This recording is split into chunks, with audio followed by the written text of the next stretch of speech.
ನಾನು ನಮ್ಮ ಯಾವುದೋ ಖಾಸಗಿ ಹೋಟೆಲ್ ಹತ್ರ ಹೋಗಿದ್ದೆ.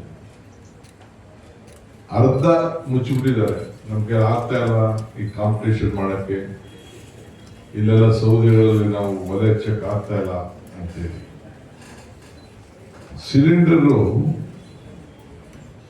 28 ರೂಪಾಯಿ ಒಂದು ಟೈಮಲ್ಲಿ ಏರಿಸಿದ್ರು. ಮೇ 7ನೇ ಮಾರ್ಚು 114 ರೂಪಾಯಿ, 23ನೇ ಮಾರ್ಚು 49 ರೂಪಾಯಿ, 1 ಏಪ್ರಿಲ್ 195ರಿಂದ 218 ಆಯ್ತು.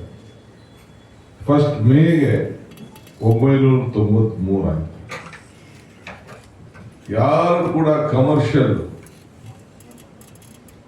ಇಲ್ಲಾಂದ್ರೆ ಮನೆಗಳಿಗೆ ಉಪಯೋಗಿಸುವಂಥದ್ದು ಎಲ್ಲರೂ ಕೂಡ ಇವತ್ತು ದೊಡ್ಡ ಗಾಬರಿಯಾಗಿ ಇದರಿಂದ ಎಲ್ಲರ ಬದುಕಿಗೆ ಒಂದು ದೊಡ್ಡ ಶಾಪ ಆಗುವುದು.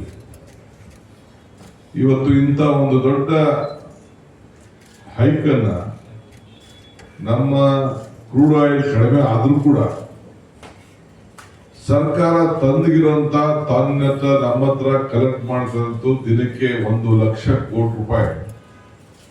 ಇದರಿಂದ ಟ್ಯಾಕ್ಸ್ ವರೆಗೆ ಕೂಡ ಅವರು ಖರೀದಿಯನ್ನು ಮಾಡ್ತಾ ಇದ್ದಾರೆ. Almost 1 lakh crore every day. 1000 crores 1000 crores every day collect ಮಾಡ್ತಾ ಇದ್ದಾರೆ. ಅದನ್ನ ನಾವು ಬಿಡ್ಬೋದಾಯ್ತಲ್ಲ, ಬಿಟ್ಟು ಜನರಿಗೆ ಅನುಕೂಲ ಮಾಡ್ಬೋದಾಯ್ತು. ಸೊ ಈ ದೇಶದಲ್ಲಿ ಬಹುಶಃ ಬೇರೆ ಯಾವ ದೇಶದಲ್ಲೂ ಕೂಡ ಇಂಥ ಒಂದು ದೊಡ್ಡ ಹೆಚ್ಚುವರಿ ಆಗಿಲ್ಲ.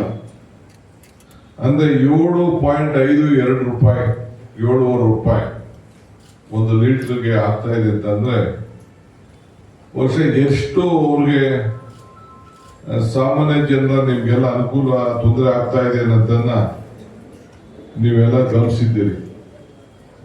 ಈಗ ನಾವು ಪಿಕ್ ಪಾಕೆಟ್ ಅಂದು 100 ನಾಟ್ ಔಟ್ ಅಂದು ಎಲ್ಲ ಹೇಳಿದೋ, ಏನೇನು ಭಾಷೆ ಬೇಕು, ಏನೇನು ಡಿಕ್ಷನರಿಗಳಲ್ಲಿ ಪದಗಳಿದೆ ಅದನ್ನೆಲ್ಲ ನಾವು ಈಚೆಗೆ ತೆಗೆದು ತಮ್ಮ ಗಮನವನ್ನು ಸೆಳೆದು.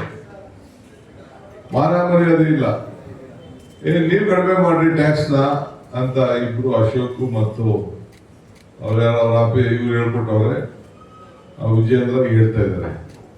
ಫಸ್ಟ್ ನೀನ್ ಕಡಿಮೆ ಮಾಡೋದ್ ಕಲೆಯ ನೀವು ಕಡಿಮೆ ಮಾಡಿಸಿ. ಫಸ್ಟ್ ಸೆಂಟ್ರಲ್ ಗೌರ್ಮೆಂಟ್ ಅಲ್ಲಿ ಏನು 1000 ಕೋಟಿ ರೂಪಾಯಿ ಡೈಲಿ ಎಕ್ಸ್ಟ್ರಾ ತಗೋತಾ ಇದ್ದೀರಲ್ಲ, ಅದನ್ನ ನೀವು ಕಡಿಮೆ ಮಾಡಿ. ಸೊ ಈ ರೀತಿ ಇಡೀ ದೇಶದಲ್ಲಿ ಆಗ್ತಾ ಇರೋದು ತೊಂದರೆಯಿಂದ ಅಡಿಗೆ ಎಣ್ಣೆನೂ ಕಡಿಮೆ ಮಾಡಿ ಅಂತ ಹೇಳ್ತಾರೆ. ಅಂದ್ರೆ ಊಟ ಮಾಡೋದು ಕೂಡ ಎಣ್ಣೆ ಕಡಿಮೆ ಉಪಯೋಗಿಸಿದ್ದು ಕೂಡ ಎಲ್ಲೋ ಒಂದ್ ಕಡೆ ಪ್ರಧಾನಮಂತ್ರಿಗಳು ಅದನ್ನ ಉಪಯೋಗಿಸಿದ್ರು.